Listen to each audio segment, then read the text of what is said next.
putos mosquitos.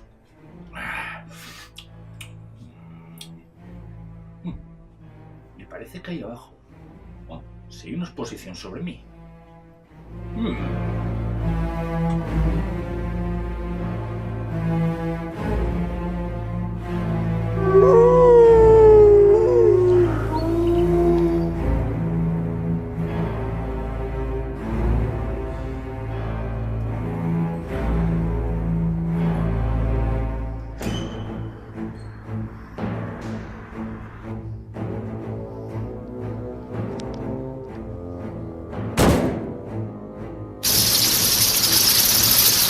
Bueno, pues la exposición comienza, tal como veis, si veis esa es la entrada, empieza en una zona lúgubre donde no hay prácticamente luz y como recibimiento tenemos este cartel explicativo de la obra de Drácula sobre la vida, un resumen de la vida de Bram Stoker, el escritor de la novela de Drácula, y otra breve biografía sobre Fernando de Vicente.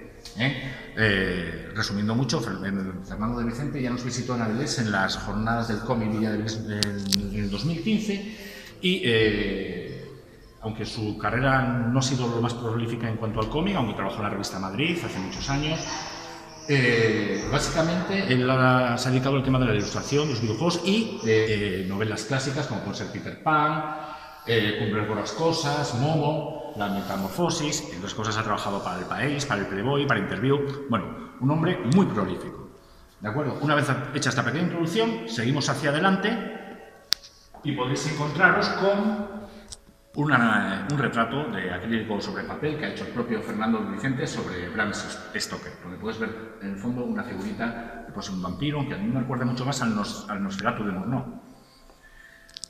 La obra está compuesta básicamente por unas 50 piezas que iremos recorriendo, como podéis ir viendo ahora, a lo largo de toda la exposición. De esas 50 piezas nos han dicho un pajarito que en verdad eran originalmente 100, pero que no cabían. Entonces lo que se ha hecho es una selección de las obras, digamos, o momentos más representativos, de las ilustraciones más representativas que forman parte de la narración de la novela de Bram Stoker sobre Drácula. Así, por ejemplo, se divide en dos grandes digamos, tipos de ilustraciones. Una son de impresión digital, como es esta de aquí, que veis, preciosa ilustración donde se ve el carruaje que recoge a Hacker y que no, bueno, pues el conductor no se sabe si es Drácula o uno de sus esbirros y tal, con forma de calavera, y es una impresión digital, es decir, es una cosa tratada después con Photoshop, ordenador y tal, para dar esta impresión de un negro y un blanco tan puros, ayudando al contraste. En otra opción tenemos lo que serían lo que son ilustraciones de acrílico sobre papel. Esta, por ejemplo, es una ilustración parecida y esto es papel sobre acrílico, simplemente. Bueno, simplemente que lleva un trabajo de la hostia, pero esos son los dos tipos de ilustraciones que nos vamos a encontrar en toda la exposición.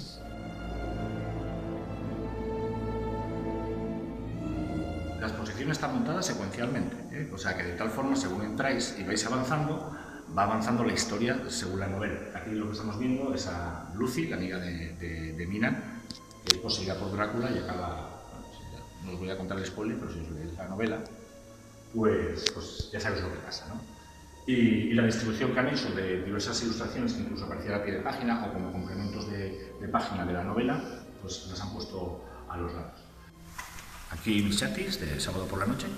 Por ejemplo, esta titulada El Panteón, que es cuando Lucy se convierte en un no muerto y va a buscar una víctima de la cual alimentarse. Decir, por ejemplo, que esta parte sí que fue muy bien reflejada por la película de Francis Ford Coppola, Drácula. Aquí, la muerte de Lucy. Me llama la atención de que esta ilustración no sale tal cual en el libro, sino que fue recortada, con lo cual aquí la podemos ver en toda su plenitud, de forma integral. Como podéis ver, es el momento que muere Lucy y está rodeada de Van Helsing, de su prometido.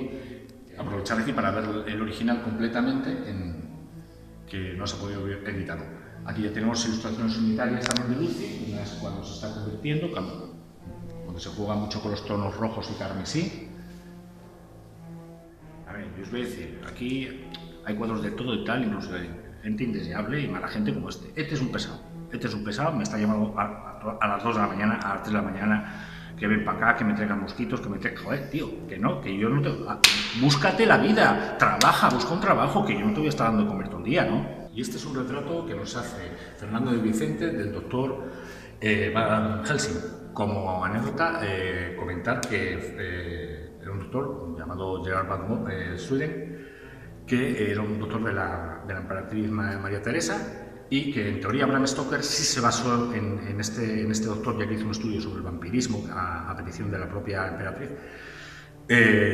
y entonces fue verdaderamente en quien se basó para ser Van Helsing. Así que la cara más parecida no creo que sea la de Peter Cushing, ni creo que sea la de Anthony Hosking. La cara más parecida al doctor Van Helsing sería la de este señor. Y por último finalizamos la exposición con este cartel que nos han dejado aquí, donde cuentan unas pequeñas anécdotas, algunos la he contado yo ya, otra tenéis que venir aquí para leerla, sobre la obra y el mito del vampiro y de Bram Stoker. Cosas que son de verdad o cosas que no son de verdad. Por ejemplo, no sabíais que había habido un conflicto con el Nosferatu de Murnau, cómo se resolvió, lo que estábamos comentando antes de Van Helsing, o las fuentes de influencia que tuvo Bram Stoker a la hora de componer la obra.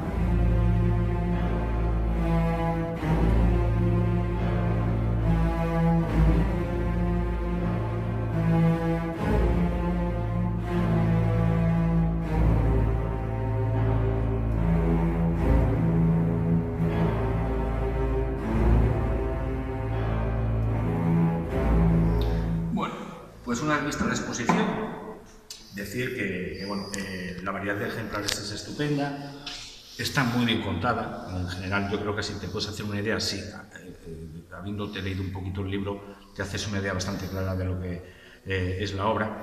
En ciertas partes vais a notar alguna cosa que se distorsiona, porque lo cierto es que casi todas las influencias que vienen del personaje es a través del cine, del mundo audiovisual, no de la propia novela. Y aquí alguna cosa os puede chocar, porque verdaderamente está muy literal o muy ceñida a la interpretación que se hace originalmente de Stoker. Hay cosillas que tampoco me han gustado demasiado. Dicen que al principio, si miráis para aquella parte, pues han puesto una imagen, o sea, han puesto una sombra como una especie para representar la entrada al castillo, que es el principio de la novela, pero yo verdaderamente sigo pensando que lo que no me deja ver es el cuadro, ¿no? Porque hay muy poca iluminación. En otras zonas sí que notas también que las bombillas no están como tienen que estar, están un poquito poco luminosas, podrían cambiarlas. Y luego un tema con las cartelas. El tema de las cartelas, aunque están todas correctamente puestas y representan claramente lo que quieren decir, el rozarlas y que se caigan. Entonces un poquito de pegamento tampoco cuesta nada para dejar las cosas un poquito claras y que no tenga que estar el de mantenimiento continuo, o bueno, que se encargue, no lo sé. Otra cosina que no me ha gustado demasiado es la reproducción que a veces se da a las impresiones digitales. Me parece que, no sé si se puede hacer mejor o no, pero bueno, en algunos casos le podría faltar un poquito más de definición. Pero en general, ya te digo, para mí es una obra muy completita, me dan ganas de saber los otros 50 ejemplares que no hemos podido ver y aprovechar también el día que venga Fernando Vicente a exponer o a guiarnos un poquito por su obra, estar atentos porque sería interesante poder verlo y que nos dé su propia visión de cómo ha realizado el trabajo y el proceso. Teniendo en cuenta que encima es un autor que ha trabajado muchísimo, durante muchísimos años en España, verdaderamente se ha dedicado a todos los ámbitos, con lo cual su experiencia está fuera de todo lugar y es uno de los ilustradores mejor valorados de todo el territorio español. Bueno, acabamos de salir de la exposición de Fernando de Vicente dedicado a la obra de Drácula de Bram Stoker. Como podéis ver, este es el cartel con el que nos recibe la institución. Dice que es del 6 de febrero al 7 de marzo de 2018, o sea, un mes prácticamente, tenéis para verla, y nos han comentado que posiblemente venga el propio autor unos días a hacer incluso una visita guiada o una pequeña presentación. Como sabéis, esto está patrocinado obviamente por la Fundación Municipal de Cultura del Ayuntamiento de Avilés y ya está.